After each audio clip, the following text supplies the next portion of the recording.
বাংলা সাহিত্যের ইতিহাসে মধ্যযুগ খুবই গুরুত্বপূর্ণ। এই মধ্যযুগ থেকে বেশ কিছু প্রশ্ন পরীক্ষাতে আসে। আমরা দেখছি মধ্যযুগের সবচেয়ে গুরুত্বপূর্ণ প্রশ্নগুলো এখন আপনাদের সামনে আমি তুলে ধরছি। মধ্যযুগে বাংলা সাহিত্যের প্রথম নিদর্শন কোনটি? মধ্যযুগে বাংলা সাহিত্যের প্রথম নিদর্শন শ্রীকৃষ্ণ কীর্তন। সর্বজন স্বীকৃত ও খাঁটি বাংলা ভাষায় রচিত প্রথম কাব্যগ্রন্থ কোনটি? শ্রীকৃষ্ণ কীর্তন। মধ্যযুগের প্রথম কাব্য কোনটি? শ্রীকৃষ্ণ কীর্তন। শ্রীকৃষ্ণ কীর্তন কোন যুগে বাংলা সাহিত্যের নিদর্শন? মধ্যযুগ। শ্রীকৃষ্ণ কীর্তন কাব্যের রচয়িতা কে? বুড়ো চণ্ডীদাস। মধ্যযুগের প্রথম কবি হচ্ছেন বুড়ো চণ্ডীদাস। শ্রীকৃষ্ণ কীর্তন আবিষ্কার করেন কে? বসন্ত রঞ্জন রায়। শ্রীকৃষ্ণ কীর্তন কাব্যটি আবিষ্কৃত হয় 1909 সালে।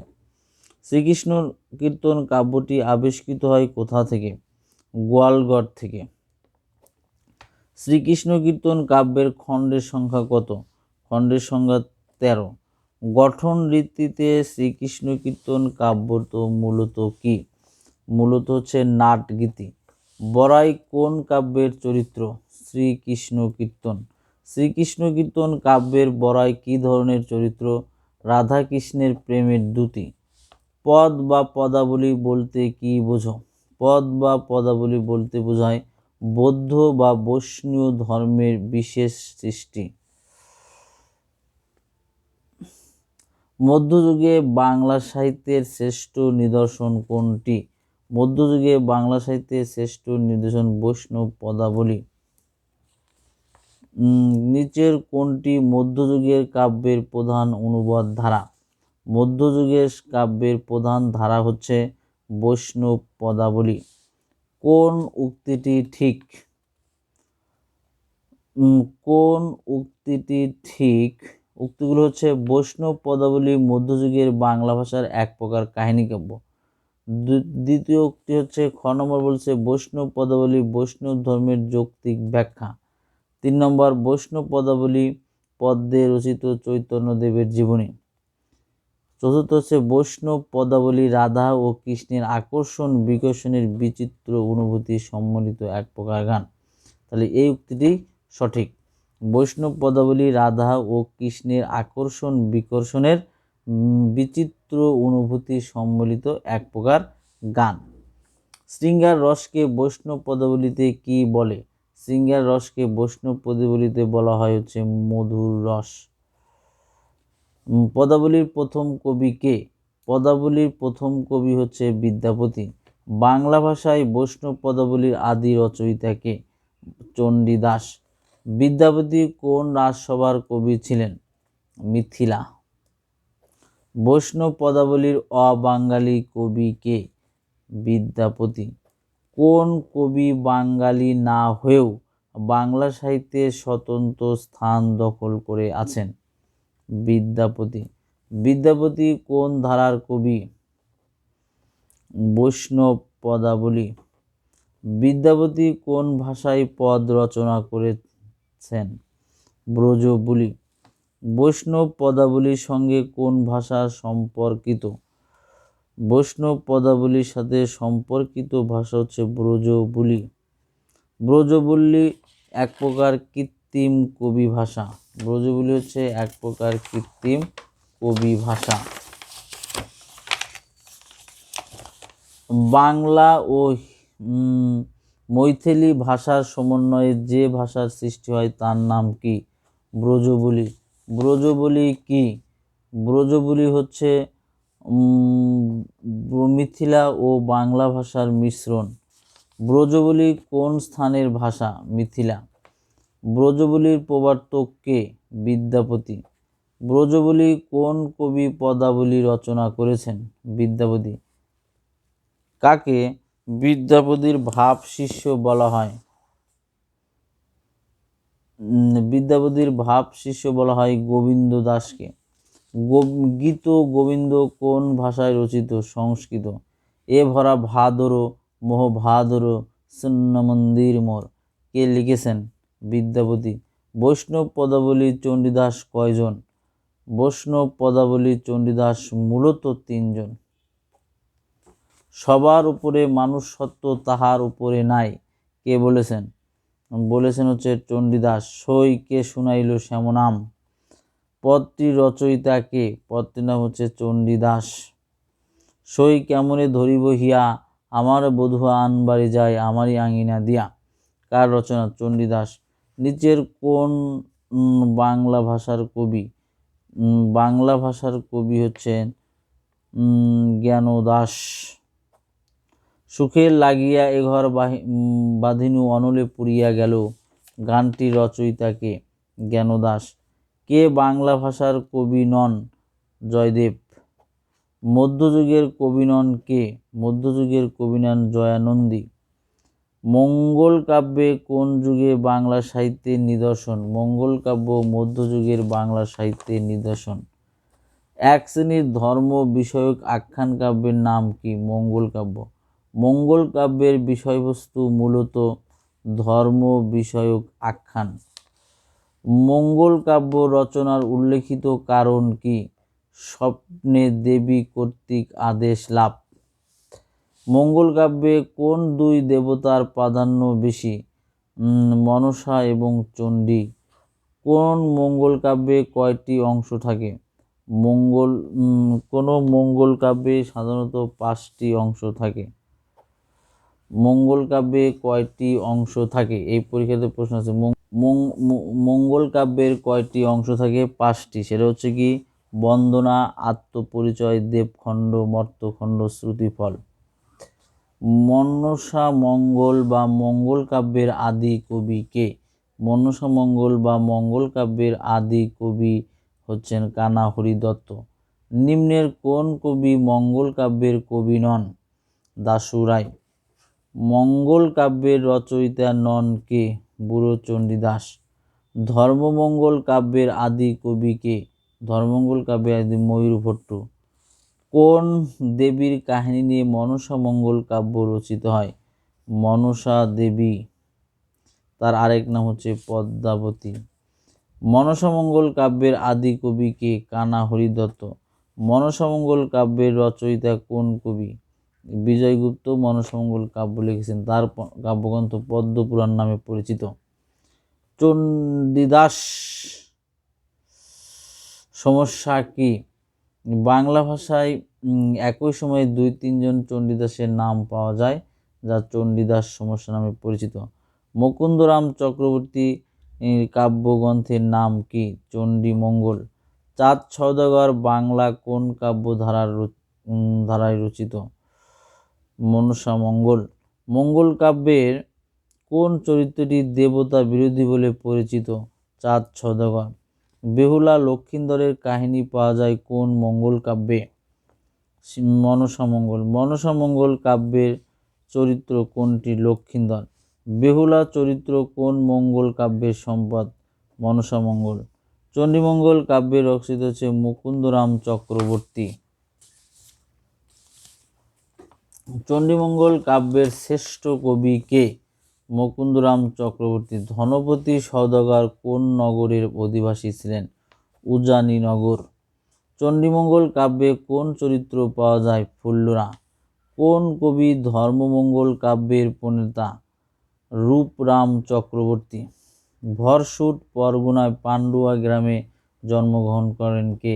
ভারতচন্দ্র রায়গুণাকর। কোন কবি ভারতচন্দ্র রায়গুণাকরকে রায়গুণাকর উপাধি দেন? রাজা কৃষ্ণচন্দ্র। তাহলে রাজা কৃষ্ণচন্দ্রের সভাকবি ছিলেন হচ্ছে ভারতচন্দ্র, তিনি তাকে রাজা কৃষ্ণচন্দ্রই তাকে রায়গুণাকর উপাধিতে ভূষিত করে। মধ্যযুগের বাংলা সাহিত্যের শ্রেষ্ঠ কবি কে? ভারতচন্দ্র। অন্নদামঙ্গল কাব্য কে রচনা করেছেন? ভারতচন্দ্র। ভারতচন্দ্র রায়গুণাকর কোন কাব্য রচনা করেন? অন্নদামঙ্গল। ভারতচন্দ্র রায়গুণাকর কোন রাজসভার কবি? কৃষ্ণনগর রাজসভায়। মানসিংহ ভবানন্দ উপাখ্যান কার রচনা? ভারতচন্দ্র রায়গুণাকর। আমার সন্তান যেন থাকে দুধে ভাতে চরণটির নিম্নত একজন কবি, তার নাম হচ্ছে ভারতচন্দ্র। আমার সন্তান যেন থাকে দুধে ভাতে, এই প্রার্থনাটি করেছেন কে? ঈশ্বরী পাটনি। আমার সন্তান যেন থাকে দুধে ভাতে, বাংলা সাহিত্যের কোন কাব্যে বাঙালির এই প্রার্থনা ধ্বনিত হয়েছে? অন্নদামঙ্গল কাব্যে। বড়র প্রীতি বালির বাত, ক্ষণেক হাতে দড়ি ক্ষণেক চাঁদ, চরণ দুটি কার রচনা? ভারতচন্দ্রের। বায়োগ্রাফি শব্দটির অর্থ কি? কর্সা। কর্সার সমার্থক শব্দ হচ্ছে রোজনামচা। মধ্যযুগে বাংলা সাহিত্যে কোন ধর্মপ্রচারকের প্রভাব অপরিসীম? শ্রী চৈতন্যদেব। চৈতন্যদেব ছিলেন বৈষ্ণব ধর্মের প্রবর্তক। চৈতন্যদেবের জীবনভিত্তিক প্রথম কাহিনীর রচনাকারী কে? বৃন্দাবন দাস। জীবনী কাব্য রচনার জন্য বিখ্যাত হয়েছেন বৃন্দাবন দাস। চৈতন্য মঙ্গল এর রচয়িতা কে? চৈতন্য মঙ্গলের রচয়িতা হচ্ছে লোচন দাস। চৈতন্য জীবন কাব্যের শ্রেষ্ঠ কবি কে? কৃষ্ণদাস কবিরাজ। গোরক্ষ বিজয় কাব্য কোন ধর্মমতের কাহিনী অবলম্বনে লেখা? নাথ ধর্ম। মর্সিয়া কি? মর্সিয়া হচ্ছে শোকগীতি। মর্সিয়া শব্দের অর্থ কি? মর্সিয়া শব্দের অর্থ হচ্ছে শোক বা আহাজারি। মর্সিয়া শব্দটির উৎপত্তি কোন ভাষা থেকে? আরবি। কোন শব্দটি শোকগীতি বা বিলাপ সঙ্গীত? মর্সিয়া। দৌলত উজির বাহারাম খানের জন্ম কোথায়? চট্টগ্রামে। দৌলত উজির বাহারাম খান কোন অঞ্চলের মানুষ ছিলেন? চট্টগ্রাম। জঙ্গনামা কাব্যের বিষয় কি? যুদ্ধ বিগ্রহ। কাশ্মীর লড়াই গ্রন্থের রচয়িতা কে? শেররাজ। লোকসাহিত্য কাকে বলে? লোকের মুখে মুখে প্রচলিত কাহিনী, গান এবং ছড়া। লোকসাহিত্যের আদি নিদর্শন কোনটি? লোকসাহিত্যের আদি নিদর্শন হচ্ছে ছড়া। লোকসাহিত্যের প্রাচীন নিদর্শন হচ্ছে কি? ছড়া। বাংলা লোকসাহিত্যের প্রাচীনতম সৃষ্টি কি? প্রবচন, ছড়া এবং ধাঁধা। হারামণি কি? এর সংকলক কে? বাংলার লোকগীতি সংকলক মোহাম্মদ মনসুর উদ্দিন। বাংলাদেশের কোন লোকসঙ্গীতবিদ আন্তর্জাতিক খ্যাতি সম্পন্ন? প্রফেসর মাজহারুল ইসলাম। মাজহারুল ইসলাম না থাকলে আশরাফ সিদ্দিকী হবে। ব্যালাট কি? ব্যালাট হচ্ছে গীতিকা। জর্জ আব্রাহাম গিয়ারসন হলেন একজন ভাষা বিজ্ঞানী। মধ্যযুগের কবি শকুর মাহমুদ কোন জেলার অধিবাসী ছিলেন? শকুর মাহমুদ ছিলেন হচ্ছে রাজশাহী জেলার। গোপীচন্দ্রের সন্ন্যাস খ্যাত মধ্যযুগের কবি বাড়ি রাজশাহী, তার নাম হচ্ছে গোপীচন্দ্র দাস। সন্ন্যাস খ্যাত মধ্যযুগের কবির বাড়ি রাজশাহীর কোথায়? সিন্দুর কুসুম গ্রামে। লোকসাহিত্য সংগ্রহ অবদান রেখেছেন কে? লোকসাহিত্য সংগ্রহে অবদান রেখেছেন দীনেশচন্দ্র সেন। ময়মনসিংহ অঞ্চল থেকে সংগৃহীত কোন নামে পরিচিত গীতিকা নামে? ময়মনসিংহ গীতিকা সংগ্রহ করেন কে? দীনেশচন্দ্র সেন। মূলত আসলে সংগ্রহ করেন চন্দ্রকুমার দে। ময়মনসিংহে গীতিকার সম্পাদনা করেছেন হচ্ছে দীনেশচন্দ্র সেন। ময়মনসিংহ গীতিকা কয়টি ভাষায় অনুদিত হয়েছে? 23টি ভাষায়। মহুয়া গল্পটি কোন কাব্যের অন্তর্গত? ময়মনসিংহ গীতিকা। ময়মনসিংহ গীতিকা মহুয়া পালা রচয়িতা কে? দ্বিজ কানাই। নদের চাঁদ কোন পালা গানের চরিত্র? মহুয়া। কোনটি ময়মনসিংহ গীতিকার উত্থান? কোনটি ময়মনসিংহ গীতিকার উত্থান? জয়চন্দ্র চন্দ্রাবতী। আসলে উত্থান হবে না, উপাখ্যান হবে। কোনটি ময়মনসিংহ গীতিকার উপাখ্যান? তাহলে জয়চন্দ্র চন্দ্রাবতী। নিচের পালা গানগুলোর মধ্যে কোনটি মনসুর বয়াতির রচনা? মনসুর বয়াতির রচনা হচ্ছে দেওয়ানা মদিনা। দেওয়ানা মদিনা লিখছেন কে? মনসুর বয়াতি। দেওয়ানা মদিনা। দেওয়ানা মদিনা কোন কাব্যের অন্তর্গত? ময়মনসিংহ গীতিকা। ময়মনসিংহ গীতিকা নয় হচ্ছে ভেলুয়া। পূর্ববঙ্গে গীতিকায় লোকপালাসমূহ সংগ্রাহক কে? চন্দ্রকুমার দে। যদি থাকে বন্ধুর মন গাং পারিতে কতক্ষণ, এটি কোন পরের লোকসঙ্গীত? প্রভাত। যদি থাকে বন্ধুর মন গান পাড়িতে কতক্ষণ, কোন প্রকারের লোকসঙ্গীত প্রভাত? বাংলা অনুবাদ কাব্যের সূচনা কোন যুগে হয়? মধ্যযুগে। রামায়ণ রচয়িতার নাম কি? বাল্মীকি। মধ্যযুগের শুরু এবং শেষ 1201 থেকে 1800। রামায়ণ রচিত হয় সংস্কৃত ভাষায়।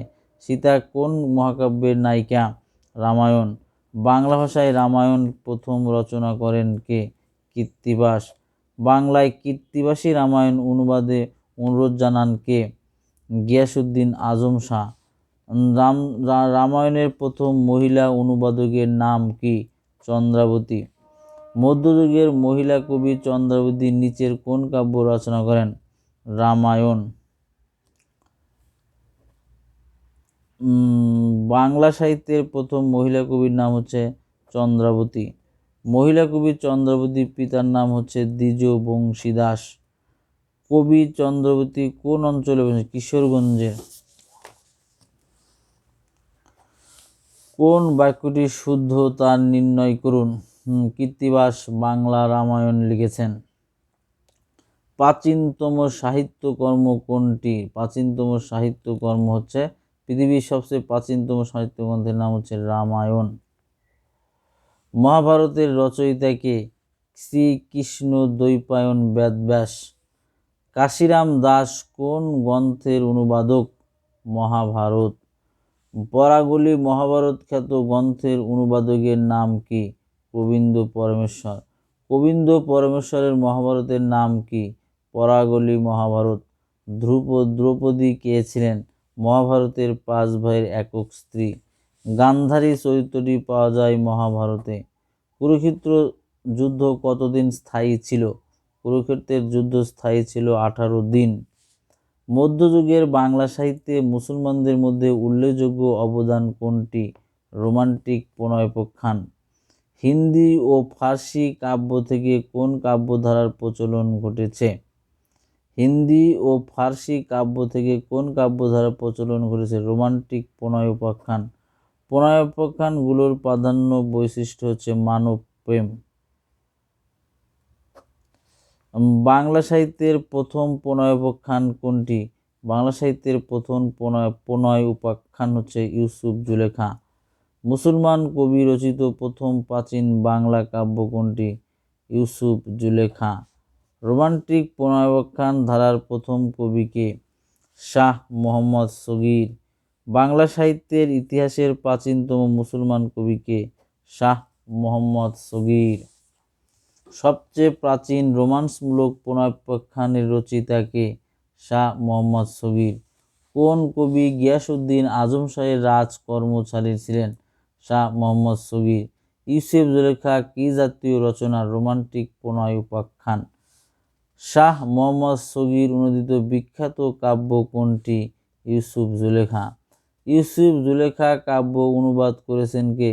দৌলত উজির বাহারাম খাঁ। লাইলি মজনু কাব্যের অনুবাদক হলেন দৌলত উজির বাহারাম খাঁ। লাইলি মজনু কাব্যের উপাখ্যান কোন দেশের? ইরানের। গুলে বকাওয়ালি গ্রন্থের রচয়িতা কে? মোহাম্মদ মুকিম। হপ্তপয়কর কার রচনা? আলাওলের রচনা। নবী বংশ লিখেছেন কে?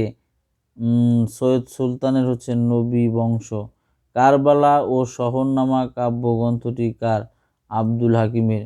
যেসবে বঙ্গেত জন্মি হিংস্রে বঙ্গবাণী, সেসবে কাহার জন্ম নির্ণয় না জানি। কোন কবির কবিতাতে উদ্ধৃতি? আব্দুল হাকিম। দেশি ভাষা বিদ্যা যার মনে ন জোয়ায়, নিজ দেশ ত্যাগী কেন বিদেশে ন যায়। উক্তিকার কবি আব্দুল হাকিমের। তে কাজী নিবেদি বাংলা করিয়া রচন, নিজ পরিশ্রম আসি তসি সর্বজন। কোন কবি রচনা? আব্দুল হাকিম। সেই বাক্য বুঝে প্রভু আপে নিরঞ্জন, আপে শব্দটির অর্থ কি? স্বয়ং। আলাওলের তোহফা কোন কাব্য? নীতি কাব্য। আলাওলের তোহফা কোন কাব্যের হচ্ছে? নীতি কাব্য। তোহফা রচনা করেন কে? আলাওল। কোনটি আলাওল রচিত গ্রন্থ তোহফা? পদ্মাবতী একটি অনুবাদ গ্রন্থ। পদ্মাবতী কাব্যের রচয়িতা কে? পদ্মাবতী কাব্যের রচয়িতা হচ্ছে আলাওল। নিচের কোন কাব্যটি আলাওয়াল রচিত? পদ্মাবতী। পদ্মাবতী কাব্যের গ্রন্থের অনুবাদক কে? আলাওয়াল। হিন্দি পদুমাবাদ এর অবলম্বনে পদ্মাবতী কাব্যের রচনাকার হলেন আলাওয়াল। পদ্মাবতী কাব্যে মহাকবি আলাওয়াল কোন ভাষায় অনুবাদ করেন? হিন্দি। কোন গ্রন্থকে রোমান্টিক প্রণয়াখ্যান বলা হয়? পদ্মাবতী। মধুমালতী কাব্যের গ্রন্থের কবি হলেন সৈয়দ হামজা। মধুমালতী লিখছেন কে? সৈয়দ হামজা। আরাকানে কখন সমৃদ্ধ সাহিত্যের সৃষ্টি হয়েছিল? সপ্তদশ শতাব্দীতে। কোন দুজন আরাকান রাজসভার কবি? আরাকান রাজসভার কবি মহাকবি আলাওয়াল এবং দৌলত কাজী। আরাকান রাজ্যের প্রথম বাঙালি কবি কে? তার নাম দৌলত কাজী। লৌকিক কাহিনীর প্রথম রচয়িতা কে? লৌকিক কাহিনীর প্রথম রচয়িতা দৌলত কাজী। সতী ময়না লোট চন্দ্রানী কাব্যের নাম আলাওয়াল। 12 মাসা কি? 12 মাসা কি?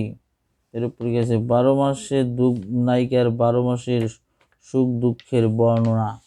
নসিরানামা কাব্য লিখছেন কে? কবি মর্দন। নসিরানামা লিখছেন কবি মর্দন। চন্দ্রাবতী কি? চন্দ্রাবতী একটি কাব্য। আরাকান রাজসভার সাহিত্যিক ছিলেন কে? আলাওয়াল। কবি আলাওয়াল কোন যুগের কবি? মধ্যযুগের। কবি আলাওয়ালের জন্মস্থান কোথায়? চট্টগ্রামের জোবরা।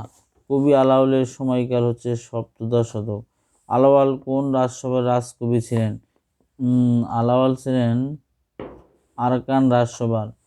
কোন কবি আলাওয়াল কে কাব্য রচনায় অনুরোধ করেন? দৌলত কাজী। কবি আলাওয়াল কোন রাজসভার রাজকবি ছিলেন? রোসাঙ্গ। মধ্যযুগের সবচেয়ে উল্লেখযোগ্য মুসলমান কবি আলাওয়াল। কবি আলাওয়ালের প্রথম রচনা পদ্মাবতী। তাম্বুল রাতুল হইল অদূর পরশে পংক্তিটির রচয়িতা কে? আলাওয়াল। তাম্বুল রাতুল হইল অদূর পরশে অর্থ কি? ঠোঁটের পরশে পান লাল হলো। তাম্বুল শব্দের অর্থ কি? তাম্বুল অর্থ পান। নিচের কোনজন মধ্যযুগের কবি নন? মধ্যযুগের কবি নন আলাওয়াল। মধ্যযুগের শেষ কবি ভারতচন্দ্র রায়গুণাকর কত সালে মৃত্যুবরণ করেন? 1760। বাংলা সাহিত্যে মধ্যযুগের শেষ কবি কে? ভারতচন্দ্র রায়গুণাকর। যুগ সন্ধিক্ষণের কবি ঈশ্বরগুপ্ত। ঈশ্বরগুপ্ত সম্পর্কে বক্তব্য সর্বাধিক 2 যুগের মিলনকারী। লহ তুমি যত পারো শাস্ত্রের সন্ধান কার লেখা? ঈশ্বরগুপ্ত। সৈয়দ আলী আহসান কোন সালকে প্রায় শূন্যতার যুগ বলেছেন? 1760 থেকে 1860। কবি আলাওয়াল ও শায়েরের উদ্ভব ঘটে কখন? 1800 শতকের শেষার্ধে এবং 19 শতকের প্রথমার্ধে। কবিগানের রচয়িতা কে? উচ্চবর্ণের হিন্দু।